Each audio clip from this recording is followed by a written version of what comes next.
You're listening to the Packernet Podcast Network.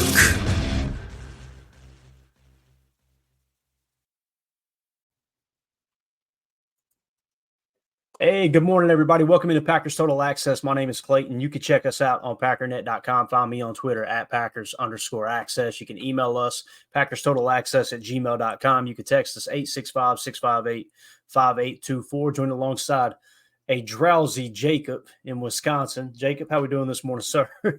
See, I made the dedication to get up, unlike Emilio. So yeah, Emilio's definitely in the race car bed this morning. Dude, I guarantee you, if we could cut to a live clip of him, he'd be like on his side, on his bed, sucking on his thumb. Just, I believe it too, man. I believe it too. Obviously, Tim, he gets the pass. He's down there actually doing important stuff in Milwaukee and taking care of business. So, yeah, what we want to do is hop on here. There's a good chance we go live 3 times today. Obviously, want to get on here and just explain what we do know about the Jordan Love contract up to this point.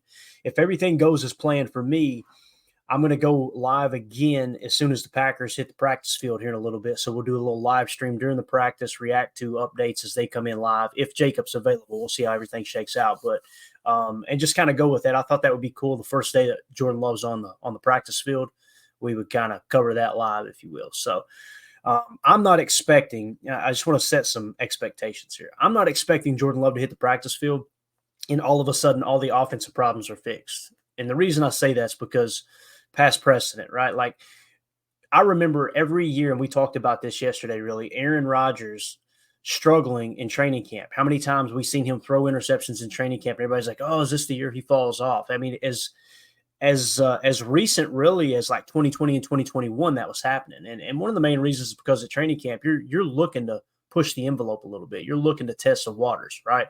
And see what you can get away with, see what works, what doesn't. And also you want to give those defensive players enough realistic looks to make plays on balls as well, right? Not that the quarterbacks are trying to throw interceptions or trying to throw at the defense, but LaFleur is going to set the play calling, the pass scheme, the route combination passing concepts to a certain point to where the defense can get good looks out of all of their looks, whether it's a zero look, whether it's a cover 1, whether, it's man coverage across the board, 2-man under, cover 3, whatever it may be. So I'm not expecting Jordan Love to hit the practice field and all of a sudden, wow, the offense won the day. Now, that would be cool if it happened, but just understand early in training camp, the defense always has the advantage in that regard. So does that make sense, Jacob? Yeah. I mean, like you said, I remember Aaron Rodgers specifically says, or used to say, that he takes chances and throws that he normally would never do in a game, but he's kind of testing. It's like, sighting in a gun. He's got that arm pistol. He's got to take a few, shoot a few rounds here and there. Yeah, absolutely, man. Let's go to the chat here real quick. We had some people in here earlier. Chris Ian says QB1 is locked in.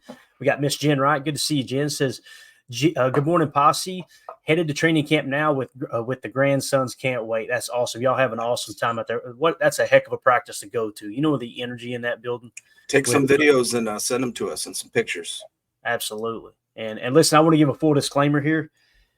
Mandy is out doing stuff today, so I've got the 3 pups in here with me. I've got my brother's dog. You guys know my brother passed away, so we got a new addition to the family. He is Pyrenees and German Shepherd mix. And this dude thinks he runs the show. He kind of does right now. So if he barks, you'll know it. I apologize for your eardrums, okay? Because he's got a very, very aggressive bark. But that's just runs in the family. We like dogs that when people come to the house, they go, "Oh, I'm never kicking that door in." Right? That's the goal. So with that being said, let's jump into it, boys. Here we go. I thought this was cool to kick things off. AJ Dillon put this tweet out. Did you see it, Jacob? Yeah. So for those of you on the pod, AJ Dillon put a tweet out that says mood with laughing emojis. Let's go. And someone AI generated or photoshopped in Jordan Love. And it's actually a video of a guy counting money. And they put Jordan Love's head and face on it, which is absolutely hilarious. AJ Dillon and Jordan, they've been like really, really close friends since they came in the league together, right?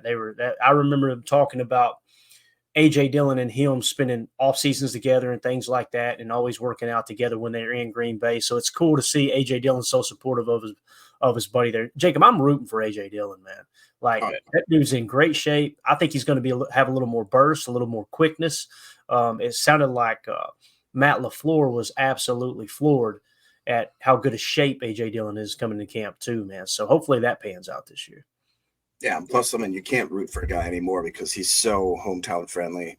You know, the Merritt Green or Door County, and obviously, I think his wife now and his wife's family are, you know, in this city forever, in this town forever. So I know that he wants to stay here. I hope he comes and lights it up, and then they have to offer him a contract. Same. All right, we're going to go rapid fire through these contract details. And Jacob, whenever you got to take care of business, just let me know. That way I don't call on you. I'm gonna pop off real quick for a sec. All right, well, sounds good. So while Jacob takes care of that, let's just dive into some of these details. And like I said, hopefully the pups will stay quiet here for me. So obviously we hit this last night. Jordan Love and the Packers, this is a Adam Schefter tweet. Jordan Love and the Packers have agreed to a 4-year, $220 million contract that makes him the highest paid quarterback in NFL history. He also gets a record $75 million signing bonus plus $155 million in full guarantees. The key word there being full guarantees. Deal negotiated by David Mulugheta and Andrew Kessler of Athletes First. Now, obviously, yesterday we put the tweet out. We kind of talked about this. I tweeted this out at 2:10 p.m. yesterday, my time, which would have been 1:10 Central. I said, this is going to be a great source test for me. I'm hearing two things about Jordan's deal. One, it's a 4-year deal. Two, actual guaranteed money is a new all-time high. Makes sense, but a case could be made for a longer-term deal as well. We should know soon, unless I just got gotten. I put the frowning emoji. I will say this: the source I had was laughing that I didn't trust him, and I have gotten how do I say this? Permission, I guess is the right word. You guys know I'm not a sorcerer. I don't like doing this. Not sorcerer, but a sorcerer. I don't like, hey, I've got a source, or I'm like a reporter, if you will. I'm a Packer fan. That's all I am, obviously, and a bad one at that. Some would say, but I reached out, and yesterday they said, hey, keep it hush. Don't say where it came from. And then got basically permission this morning that I can say it was from the agency. Okay. So I'm not going to mention the name, but I had someone close to the agency that had the info. Okay. And again, it wasn't like groundbreaking. It's somewhat subtle when you look at the details we provided, but everything proved to be true. I was scared to death. And the reason I put that little disclaimer at the bottom is I was afraid that the dude was just BSing me. And then when we put the tweet out a couple hours later, the contract hits. It's a 7-year deal. I'm going, boy, I'm going to look like a fool out here. I didn't like that feeling I had all day yesterday after putting that tweet out. That's why I don't plan on doing anything like that in the future. But with that being said, when he told me that actual guaranteed money is a new all-time high, this is what they were referring to. Okay. So the signing bonus, first of all, the signing bonus is $75 million. It's the largest signing bonus in NFL history. Okay. So Jared Goff had recently had the highest signing bonus. Jared Goff had a $73 million signing bonus. That's literally sign the contract, they cut you a check, right? So Jordan Love has now upped that from $73 to $75 million. Obviously below Jared Goff. In the number 3 spot is Lamar Jackson at $72.5. Then you got Dak Prescott at $66 million. Then you got Russell Wilson at $65 million. Okay. So, and it's funny, Russell Wilson isn't even playing for that team anymore, right? Funny how that works. So now guaranteed at signing. All right. The guaranteed at signing number obviously was $230 million with Deshaun Watson. Again, like I told many people on Twitter yesterday that came at me after I put that up, there's no way he's going to have more guarantee than Deshaun Watson. It's like that contract doesn't even exist within ownership and front offices across the league. Even the agencies, they're not trying for that because the owners have been to the point that the owners got accused of collusion. Collusion, I think, is the right word. Whatever word they use, to where the owners went behind the scenes and agreed with each other. We're never doing that again. The poor Haslam family caught some hell over that in Cleveland, right? So they just collusion. Is that what? Yeah. Not Russian collusion, but collusion, right? Right. So, number 2, notice Joe Burrow, 146.5. So that was the real number there. When I put that tweet out and when he said guaranteed money, I didn't even really think about the signing bonus as much as I did the fully guaranteed money. That's actual. In the tweet, I put actual in all caps because you've got practical guarantees and actual guarantees. We talked about this last night. I don't want to harp on it too much, but you've seen that number was 146.5.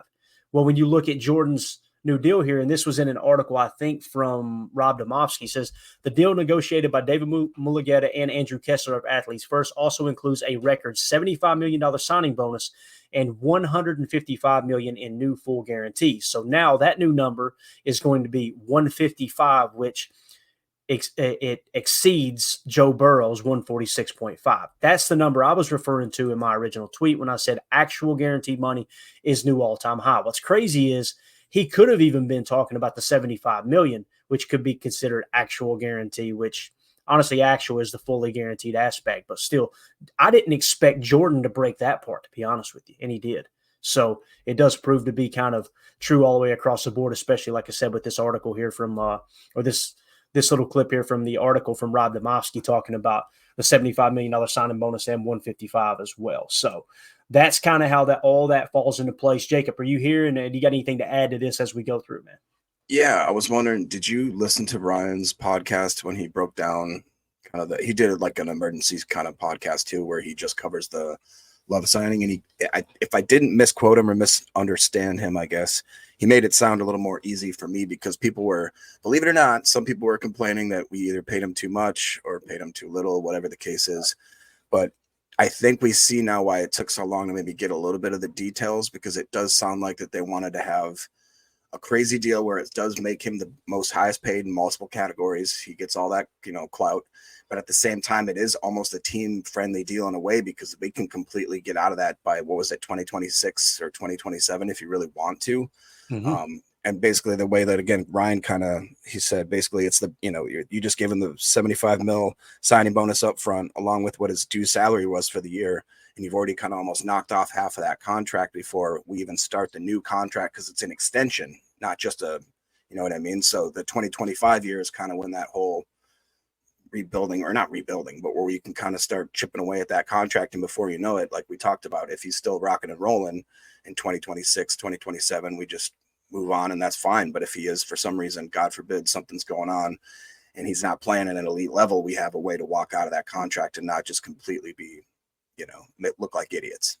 Yeah. And see, I'm trying to hold comments on that specific topic until we see the entire contract, because it depends on how it's structured, right? And David Mulugheta, he's good at his job. I wouldn't be surprised if this is one of the only contracts that, no, we've got to keep him on the roster for 4 years, as opposed to, if God forbid something went awry, we could get out of that fourth year. Now, we typically, when I say fourth year of the extension, he's actually under contract for 5 years. If you really look at it, we're going to look at the skeleton of the contract next. So I'm going to hold back on that a little bit. I listened to the first 15 minutes of his pod. I was on our way to our business storage unit and had to help Mandy get some stuff out of storage. And yes, last night was hectic. Of course, it hit right after we ended the show. But I want to see the contract exactly how it's structured. But I think Ryan is I'm about 99% sure Ryan is going to be absolutely correct in that regard. Here's the thing, like the people that are saying they don't like the contract, it's too much money, all that. I don't mean this in any any disrespect whatsoever. You have the right to your opinion, and who am I to say that my opinion is more correct than yours? You either think Love is the guy or you don't. And I say you, meaning Goody, Russ Ball, Mark Murphy, Matt LaFleur, the whole crew. If you think he's the guy, there is no such thing as a good team deal. Now, I know there are a select group of the fan base that thinks, well, we could have franchise tagged him for 2 years. You can, yeah. When was the last time that worked out for a team? To me, that would be the stupidest business decision the Packers could make. And I understand that numbers people and fans that play Madden, and I'm not trying to be disrespectful. I'm being real. These are real human beings with real camaraderie in the locker room and real culture that you've got to protect. That's a real thing in sports and business and everything. And most of the time, the people that make those comments, they don't have any experience in that field. And it doesn't mean that they're stupid or less of a person than anyone who does. It's just when you don't have the experience in that field, you don't understand how it affects things. It's easy to just go, oh, this is stupid. He getting paid a lot of money. He just needs to fall in line, do his job. They're going to franchise tag him. They can franchise tag him. I'm going to drink cold beer, go mow my grass. You know what I mean? Like it's so much more difficult than that when you're trying to put an organization in place. Go ahead, Jake. No, it's just funny because we were just talking about Michael Lombardi's book, and I think there was just a little segment where he talks about how fragile an ecosystem of a locker room can be. To his, I think was it Jim Mora in Atlanta, decided that he was going to let the star quarterback ride in a separate, fancy car, and while the other guys were like on a bus, going, all together. And then the guys it created a cancer in the locker room, and before you know it, the guy was fired months later. So it's just absolutely smallest little thing can set the place on fire. Now hit pause on that and look at the culture Green Bay has. Jordan Love hasn't missed a single practice. I know there are some people that want to pretend like he's being selfish and holding out and all that.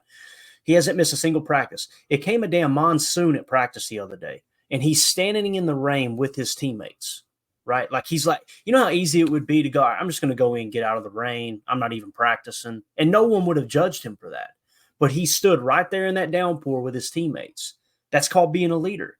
Guess what? That starts at the top. And I know some people don't want to hear this because they've got it so mixed up in their mind that Aaron Rodgers was a bad leader. Aaron Rodgers, think about this. Jordan Love and how he was raised, losing his father at an early age. He was raised by 2 police officers. Some people don't want to talk about that. I mention it every chance I can, okay? He was raised by 2 police officers. He was raised in a house that was very, very spiritual, religious, right? God, Christian is what he is, okay? And then he gets drafted by Green Bay, goes to Green Bay. And Aaron Rodgers, there's old clips you can see of how he was mistreated, or he felt like he was mistreated when he first came in the league because, Favre trying to hang on to his job, rightfully so. His replacement was drafted. It's like, I'm not going to help him take my job, right? And I can understand that angle, especially from a competitive standpoint. What Aaron said, there's an old clip of him saying it's our responsibility to raise up the next group of players and be there for him, essentially is what he's saying. And then Jordan Love's words, not mine, talking about how Aaron did everything to help him along. Aaron basically trained his replacement, right? And he also taught him how to be a leader. He taught him how to prepare. Watch the guy throw a football. He looks like a clone of Aaron Rodgers. It's insane. I've never seen anything like it. Yeah. And there's a lot of credit that goes to Tom Clements and all that. Oh, by the way, we love Tom Clements, don't we? We rave over Tom Clements. But boy, those people that hate Aaron Rodgers don't like to mention the only reason Tom Clements is in Green Bay again is because Aaron wanted him back, right? So you bring him back in. You've got him helping with the culture. You've got Matt LaFleur, who I think is a great culture builder. Everything from the top to the bottom, everything in the organization suggests if you do your job and you do it well, you will be rewarded, right? And all the way to the GM. Brian Gutekunst, some fans don't know this, Brian Gutekunst started as a low scout. And he worked his way up and put in the time. And he earned the right to be the next general manager when, rest in peace, Ted Thompson had to step down for health reasons, right? So you're seeing it in the front office. If you do your job, you do it well, and you're committed to this organization, you will be rewarded, right? So I say all that because there are some fans like, we could have just franchise tagged him. That's not how the Packers operate. It's not. Now, I wish the contract would have been done in May. I've been pretty vocal about that, but same time, they got it done, right? And who knows? I thought about this last night after I made the comment, Jacob. I was like, if you got it done in May, it could have been cheaper than Jared Goff. I don't know that for sure. I feel confident in saying that, but I don't know that 100%. It could have been Mulligetta going, nope, our dude's going to be the highest paid, and there's nothing you can do about it. It could have been the case. So, I just wanted to mention that because I'm glad you brought the book up because it is, man. Culture it's huge. Lombardi talks about this a lot too, and anyone who was around Bill Walsh and the West Coast offense, one thing that Lombardi talks about in that book a lot that you'll get to later in it because he studied under Bill Walsh. He actually was like Bill Walsh's personal assistant. Now, I know Hambubger769 on Twitter knows more about football than Lombardi. Lombardi's an idiot, but this dude actually studied under Bill Walsh. He talked about the West Coast offense and the 49er way, the way that Bill Walsh built that. It wasn't just an offense. It wasn't just a series of plays or how they attack a defense. It was an entire culture. And Brian Billick, you guys know Brian Billick won a Super Bowl with the Baltimore Ravens, I think in 2000 it was. He used to be kind of the PR director for Bill Walsh. And he actually talked Bill Walsh into writing a book that's very hard to find on the web. It's like this thick. And it's a book about how to build an organization. And everything in that book is culture. Everything.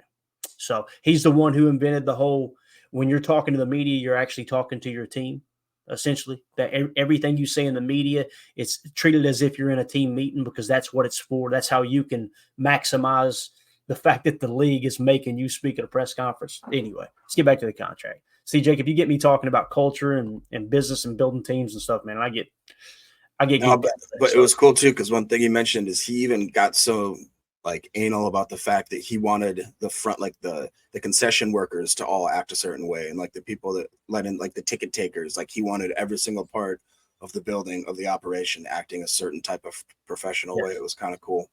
Absolutely, man. Another book too, it's not football related, but it goes hand in hand with everything we're talking about culture. If you're one guy, I don't really understand this whole culture thing you're talking about, and you want to learn about it, it's by Dave Ramsey, called EntreLeadership. Unbelievable book. You guys know Dave Ramsey. He's a financial advisor, a dude that like he can take the average Joe, he's done it multiple times, and turn them into a millionaire simply by controlling where your money goes, budgeting essentially. Well, he wrote a book called EntreLeadership talking about how he brung up Ramsey's Solutions, his business, and everything is culture in that book. Everything. There's one chapter, my favorite, is called Death of a Salesman. And it's just talking about adding value to people's lives as opposed to trying to sell them on, hey, they need you, that type of thing. It's a nice change of pace from everything in the world that just screams selfishness, So, all right, let's go to the skeleton. So obviously the contract isn't finished yet. We got the skeleton in place over at Spot Track. They do a phenomenal job over there. So this is essentially what it's going to look like. Okay. So obviously he's under contract for 2024. Now the cap hit, keep in mind, I think that cap hit is going to change. I'm actually certain it's going to change, and I'm going to explain why here in just a second. But the new skeleton looks way different from the old one, obviously, Jacob. So with the old one, he was only under contract, he being Jordan Love, for 2024. Now, notice you had 3 void years that were tacked onto that. Many people didn't know that. So you had a cap hit of in 2025 of 5.2 million, then 1.7 in 26 and 27. All right. So those void years are now, it's gone. Now you've got the structure in place, and we're going to see how the cap hits are allocated. So I just wanted to kind of show a visualization of here's what the contract's going to look, and more specifically, Jacob, through the age aspect, right? Jordan Love is 26 years old this year. When this contract expires in 2028, he will be 30 years old. That's perfect. And here's the thing. It's kind of rare for quarterbacks to play great after 30. You've got the all-timers. It's more common today than it used to be. But what's cool is the way this is set up. If Jordan Love is balling out through 27, it's like this dude is not going to slow down. And now he's more of a pocket passer as opposed to an improviser moving in the pocket, because we know your legs are the first thing to go. Then you can look at extending him into those kind of elite years like your Brady's, your Rodgers, your Mannings that kind of got better a little bit with age until, of course, the wheels came off for Manning, and he still won a Super Bowl with that brain. But I like this visualization here, Jacob. What do you think about how the contract hits, man? He hits 30 years old, and that's the last year. Yeah, I mean, I think, again, that's why we got to give Goody you can tell that there's a plan. It's all by design, and that they're being really meticulous in the way that they're making all these puzzle pieces. I think that for sure, people have talked about us being so young and that our Super Bowl window is opening. I think this for sure kind of solidifies that we have a good solid 4 years right here where we can really be the Super Bowl contenders for sure. Yeah, definitely. Let's go to the chat here real quick. I don't want this to get too far before we get past them. Omer earlier said Jerry Jones is going to have to pay Dak 60 if he wants to keep him. You see that foolishness at his latest presser. Man is getting senile. It was kind of hard. I'm going to tell on myself here, Jacob. I don't know the right way to word it, but one of my favorite things to do is to listen to Jerry Jones press conference.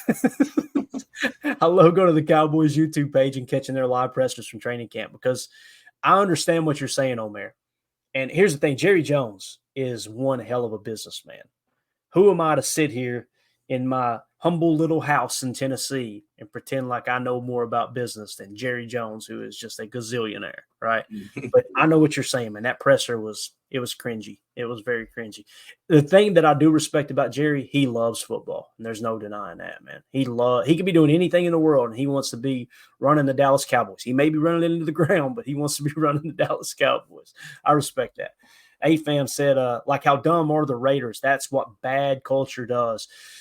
It's a very good point. They do have a bad culture problem out there. I know United Bates earlier says morale is one of the most important things in any organization. And correct me if I'm wrong, Bates, you're former military, right? I hope I'm not getting this wrong, but I think you were a Marine. You want to talk about an organization that it's all about taking care of each other, morale, working as a unit. You've got to have culture. I mean, it's the epitome of culture, right? So, and like I said, I hope I didn't screw that up. I think you said you were in the Marines before, but yes, sir. You said, all right, good deal. Yeah, thank you for your service. Anyone else in the chat who served the country, I appreciate your job. All right, so that's the skeleton. We wanted to show the old void years and how that kind of laid out. We got that covered. Now, let's get to the cap hit. This is the important part, right, Jacob? This is what we want to know as fans. So here are the early reports coming out. Tom Silverstein tweeted out, Packers quarterback Jordan Love had a salary cap number of $12.7 million prior to his extension. His new salary cap number for 2024 is just over $20 million. According to a source, that means the Packers should have between $20 to $25 million left on their salary cap this year. So immediately people said, we can go sign someone else. My response is, who? No. There's a thing called rollover, right, Jacob? If we don't spend this money, it rolls into the next year's cap. I would much rather have that cap space next year than just kind of force a signing, waste that money, and now your back's against the wall with the cap next year. You got an opportunity to roll 20 to 25 million into next year's cap, and the cap may go up. That's how you handle this contract. You remember the doom and gloomers saying there's no way they can afford to pay Jordan Love that kind of contract if he is the highest paid. This is how you do it. That with cheap wide receiver room and also an extremely cheap left tackle too. So, yeah. I remember too when those same people are probably the ones that said that we never get the Bakhtiari deal done, and then said that we would get the Rodgers deal done, and then the first Aaron Jones deal done. And so, I mean, we always figure out a way to get the deal done. If they want to, they'll make it work. Obviously, there's been hiccups with the Devontae Adams and all that kind of stuff, but in the end, we still did offer him the contract that was, anyways, we don't have to get into that. But I'm just excited that this is done, dude. And I'm excited that, an hour from now, they're going to be taking the field in pads. I just pray for no injuries, specifically to Mr. Love and all the quarterbacks for sure. But, dude, it just hit me that football basically, it really starts kind of today for me. They're in pads, you know what I mean? Is Tim going to be there? Does anybody know? Is anybody in the chat going to be at the practice today?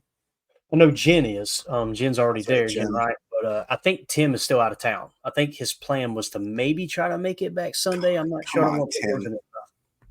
Tim taking care of business, man. There's more important things right now that can't practice. You know what I'm saying? He'll roll in here when we're up, when we got a 9-2 team, and he'll come in here and go, I told you about J Love. So I love the comments. Comments are lit today. You guys are awesome. Let's see what we got in here. Randy Cleaver says, Goody is building a dynasty. Yeah, and what's really cool is we kind of talked about the model and what Lombardi talked about, modeling your team out and how some teams that's so obvious they don't do it. You can see where the model is for Green Bay. Like we specifically talked a little bit about the defensive tackle position last night and how, Kenny got the bag, but in 2 years, you'll know whether Devontae White and Carl Brooks is going to be that next star. If they are, Kenny walks and you free up all that money to sign one of those guys, and now you've got your next defensive tackle in place. I don't want to sound like I'm dogging Kenny. That's why I try not to even talk about it anymore. But I think we could do better at defensive tackle. But given the situation and them wanting to find out what Devontae White and Carl Brooks is, Kenny's about as good a floor as you could find at defensive tackle. Right. That's for darn sure. Especially with him recording his career high in sacks last year. That's the most important statistic. So I'm just one of these boring fans. It's like, but we got to stop the run too, I did hear somebody the other day, I can't remember where it was on a podcast or something, said he had his best year defending the run. And I was like, what the hell were you watching? Because, we talked about he was 141st in broken tackle, missed tackle percentage. Okay, but anyway, moving along here. Let's see. Prince says, roll that cap over. I think everybody kind of agrees with that. It'd be different if there was someone out there that's like, hey, this is the difference maker, right, that we can sign. So just don't want to force it. And plus, we want to keep that in our hip pocket. If anything, again, God forbid, happens midway through the season before the trade deadline or something like that, where if we have to use some of that money or try to sign a free agent or something, I would just like I said, I'm so cheap too that we roll that over. Remember those rollover minutes from back in the day? Oh my God. Banking them minutes, baby. Come on now. That was before texting, wasn't it? That was with the sweet Nokia brick phone. Oh yeah, dude, that brick phone, man. And they had it. They That had nickname the was faceplates you could change out. Oh, dude, you kidding me? I had a Packers faceplate on that thing. Oh yeah. It was hideous too. But you accidentally drop it on the counter, so people say, "Oh, she's on the phone." So Oops. the brick phone. God, remember Snake, playing Snake on it? I was just gonna say that's all you could play was Snake. Snake, yeah. Hated that game. AFAM said he's played Snake too. It got him arrested. Anyway, that's the story for another day. United Bates says Smitty just had a bacon, egg, and crayon. It was banging. AFAM says wrap Jordan in bubble wrap, please. See, that's the only problem with the contract, right? AFAM is like, now it's like, okay, we gotta make sure you're protecting that guy. But at the same time, when you're trying to be overly protective, that's when people get hurt too. You just got to kind of go out there and play. It's in the football god's hands now, right? That's for sure. So, all right, let's see. Bryce says, I'm in Green Bay today. Good stuff, man. Enjoy the practice, bud. It's going to be an awesome practice to attend. That's for sure. Jen Wright says she'll be tweeting, so everybody go follow Jen. Jen, put your handle in the Twitter or in the comments section here for us, so everybody can go give Miss Jen a follow for sure. She's going to have the grandbabies out there watching practice today. And then Mark O'Day says, hey, Packer fans, I'm finally making a live stream. Great channel. Hey, appreciate the kind words, Mark. Glad you made it in here, man. I love it when people can make the live stream and kind of let us know who they are and everything. That's awesome. So, all right, back to the contract information. Salary cap percentage. We just talked about the cap hit, right, Jacob? Somewhere between 20 and 25. I'm sorry, just over 20 million, probably gonna be like 20.5, 20.8, something like that. So his cap number does go up from 12.7 to 20, still leaving on 20 to 25 million left in the cap. Now let's talk salary cap percentage. That's what GMs look at, is salary cap percentage, right? You've got a model for your team and going, okay, here's the most important positions. Here's where we want to spend the bulk of our money. And that's one of the problems that Dallas is having right now, is they've got a wide receiver who's wanting to break the bank, right? The problem with that is if you don't even have a 3-tech that you feel, and their guy actually took a step back, their 3-tech last year. I think it's Lawrence, I believe is his name. Lombardi was talking about that and how the stats don't really add up there. You want to focus on a 3-tech and an edge rusher. Obviously, you got Micah Parsons. You got that checked off, but he's up for contract too. So you got Dak Prescott, CeeDee Lamb, and Micah Parsons wanting a contract. If you think Dak is the guy, I personally do. I think he's a great quarterback. I know people are going to hate me for that, but I personally like Dak. I think he's a good ball player. I would key in on Dak and Micah Parsons and tell CeeDee Lamb to get his butt into camp and kick rocks, right? Because you can't pay everyone, right? So that you got to find what model works for you. And really, the league it's duplicatable. It's a copycat league. Find the teams that are having success. What's the first team that comes to mind? Kansas City. They got the dynasty right now. Where are they spending all their money? Quarterback and 3-tech and Chris Jones. That's where they're spending their money. So you can mimic that. That's where's the Packers spending their money? 3-tech and Kenny Clark, quarterback and Jordan Love, right? That's the teams that are competing for a Super Bowl. So with that being said, he goes on to say, Spot Track goes on to say, Jordan Love's 4-year, $220 million extension with the Packers ties him with Joe Burrow and Trevor Lawrence for the highest paid average paid player, $55 million in NFL history. However, $55 million against a $255.4 million league cap represents 21.5%, 10th most in the NFL, and well behind Burrow's 24.4%. Now, immediately people's like, how can he be making the same amount of money but have less cap percentage? Because when the deal was signed at the time, the cap was much lower. The cap has gone up since then. Okay, and he went on to explain that in latter tweets. But so what you're seeing here is Jordan Love is 10th most in the NFL as far as salary cap percentage. Seeing that they're looking at him as possibly the best quarterback in the league moving forward. I mean, that's what this contract means, is he's a top 3 quarterback in the league, really, right? And you guys remember the former GM for the Jets, Mike Tannenbaum, went on ESPN. Everybody made fun of him when they said that Jordan Love's worth $60 million. They also asked him, or he also made a comment and said, if I was starting a team today, the quarterback I would choose to build my team around is Jordan Love because he has the most upside. He literally had 1 year of starting experience, and you've seen him go in a 9-game span from, this guy's kind of mediocre to, holy cow, this dude is pre-snap dissecting defenses, right? That huge step he took. So I thought this was cool to see the salary cap percentage that's allocated here only being 10th most in the league. I think that's a win for the Packers, Jacob. Or do you agree, disagree? What do you think, man? Oh yeah, 100%. I think that's a win for sure. I mean, like I always say, I'm cheap, and that to me, if he is even a top 3, top 5, even top 10 quarterback, he's 10th most right now. I mean, I'm cool with that. I think that's perfect. I think it again shows why it took maybe a little longer to get the deal done, but I think they thought of all these little intricacies that we kind of didn't think of. So it's kind of cool, man. It's like a chess match. Yeah, definitely.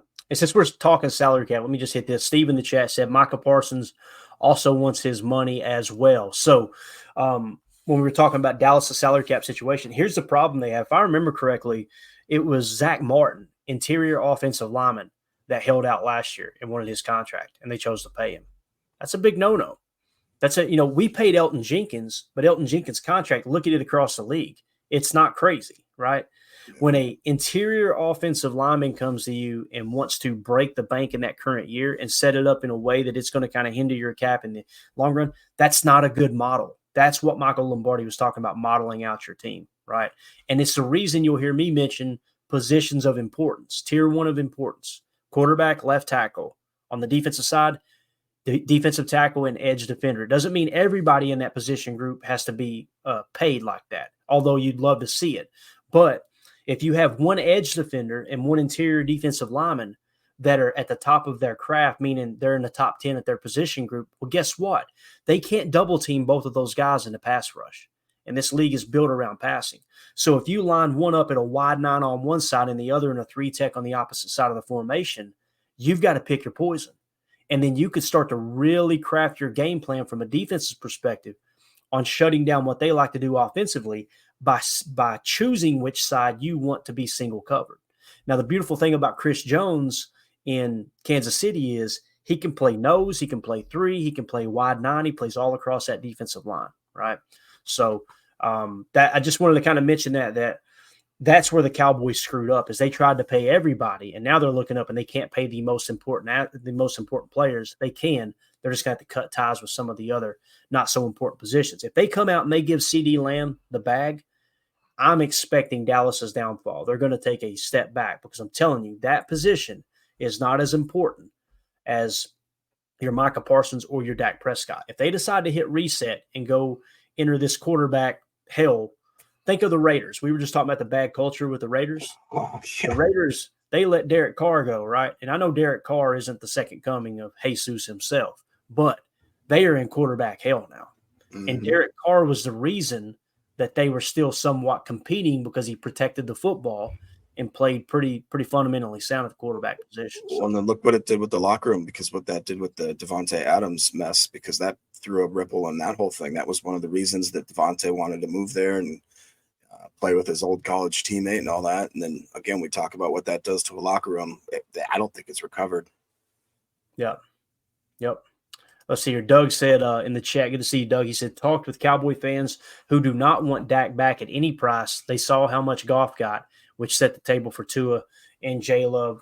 Yeah, the whole thing that Dak can't win the big game, I don't get that. It's a team sport, that it's people kind of pick and choose when they want to say that wins and losses are a quarterback stat.